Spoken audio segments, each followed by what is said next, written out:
It was a tree, just a tree, a perfectly average-looking poplar tree, standing near the banks of the Bridge of No Return, a heavily guarded area inside the Korean Demilitarized Zone, or DMZ. But this wasn't just any border. This was the line that split North Korea and South Korea, one of the most volatile and militarized places on Earth. Armed guards on both sides, constant surveillance, a place where even a raised eyebrow could trigger tension. And smack dab in the middle of all that tension, that meant the UN command mainly manned by American and South Korean soldiers couldn't fully monitor the area, stood a tree. This tree had grown tall and thick over the years, to tall. Its wide branches started blocking the line of sight between two key UN observation posts.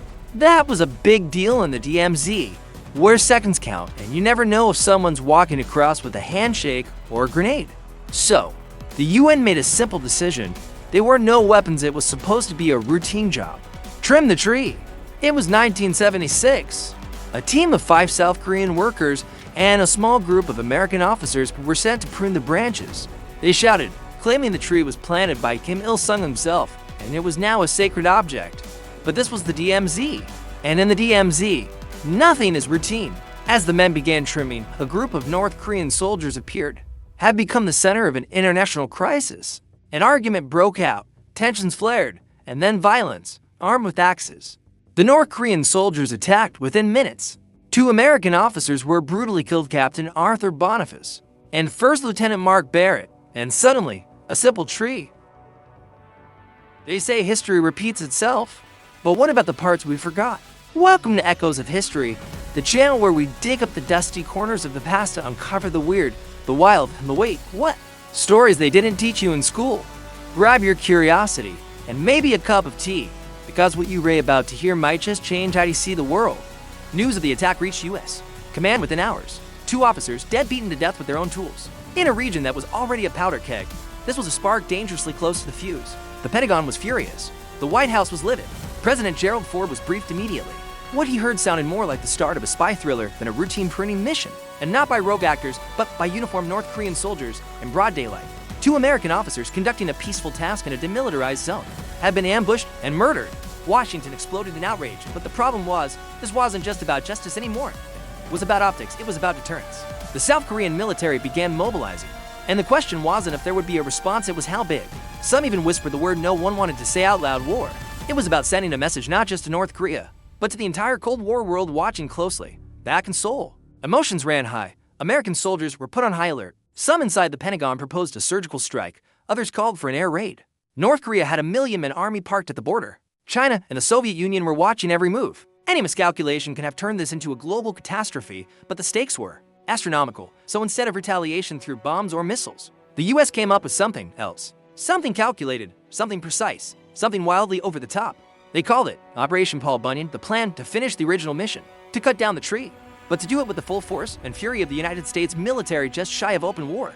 Because if North Korea wanted to turn tree trimming into a battlefield, then the US would turn tree trimming into a show of overwhelming force. And what followed would go down as one of the most dramatic, theatrical, and absurd acts of military flexing in history. News of the August 21st, 1976, just 3 days after the fatal attack.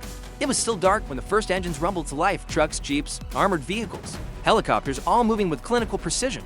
The US wasn't just sending men to cut down a tree. They were sending a message. Operation Paul Bunyan was officially underway. Named after the mythical giant lumberjack of American folklore, the name was Fig. This wasn't going to be pruning. This was going to be the most intimidating tree removal in human history. Let's take a moment to appreciate the scale. 2 US and South Korean soldiers, armed with axes and chainsaws, were the actual tree team. But just behind them, a full platoon of infantry stood ready, fully armed. Tanks were positioned at the edge of the DMZ, engines running, cannons loaded. Helicopters hovered overhead, including Cobra gunships with missiles locked and primed.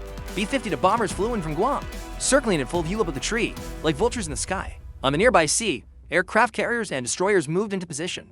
And for good measure, F for Phantom fighter jets screamed across the skies in formation. And here's the wildest part. None of it was a bluff. Every weapon was fully operational. Every soldier was ready to fire. The entire Korean peninsula was now in a high-stakes staring contest with a single poplar tree at the center. North Korean soldiers watched in silence. They stood across the line, observing, tensely gripping their rifles, but they didn't move. The Americans didn't speak either. No one did. It was pure, controlled chaos, where every move had been rehearsed, every roll drilled, every trigger finger half curled. In the middle of it all, to guys with chainsaws wearing hard hats calmly cutting down a tree.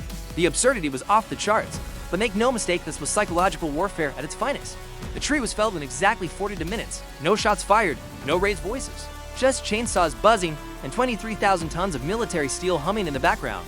And just like that, the job was done. The tree was gone in the world, holding its breath. The chainsaws fell silent, the helicopters peeled away, the tanks reversed slowly. And just like that, the massive military machine began to withdraw one careful step at a time. The tree gone, leveled, removed, reduced 2 logs and sawdust. The original mission had been completed with 0 casualties, 0 gunfire, and an amount of military firepower that could have flattened a small nation. But the real question wasn't about the tree. It was, what would North Korea do next? For hours then days the world waited. The tension was so thick, you could slice it with one of the axes from the tree team. Military analysts scrambled. Intelligence agencies tuned every radio frequency. Soldiers on both sides slept with their boots on. Would North Korea retaliate? Would they send their own troops? Would they test the US by pushing into the DMZ? No one knew. And then something unexpected happened. North Korea blinked. It was rare, almost unheard of. Just 2 days later, in an astonishing twist, the North Korean government sent a message through the Panmunjom communication channel. They expressed regret over the incident. Now let's be clear, it wasn't exactly an apology. It was carefully worded, vague, and full of qualifiers, but in diplomatic speak, it was enough. The North Koreans also made a quiet gesture. They did not interfere with the new observation posts being constructed where the tree once stood. They didn't block further military activity in that area. They didn't test the US response. In fact, they backed off. Operation Paul Bunyan had done exactly what it was designed to do. Show overwhelming strength without triggering a war, assert control without firing a shot, send a clear message, don't test us. Again, and it worked. The incident never escalated beyond that point. No further bloodshed, no missiles, just silence, and a very empty patch of dirt where one extremely unlucky tree once stood. When the dust finally settled literally and politically, the global reaction came in waves. And oh boy, people had opinions across American news networks. Headlines read like action movie posters. US cuts down tree with tanks. The chainsaw standoff. Paul Bunyan goes to Korea. Some journalists described it as a symphony of military choreography.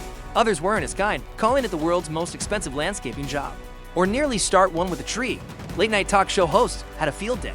Cartoonists sketched soldiers charge in a tree with bayonets. Even editorial writers scratched their heads. The Chinese government said little, but intelligence reports suggested they were intrigued. Did the US just prevent a war? Internationally, the tone was mixed but fascinated. The Soviet Union, already locked in a Cold War stare down with the US, took note. South Korea, meanwhile, saw it as a powerful show of alliance and resolve. To them, this wasn't about a tree, it was about unity. Message received. And North Korea, they went quiet, not a peep, no follow-up threats, no action.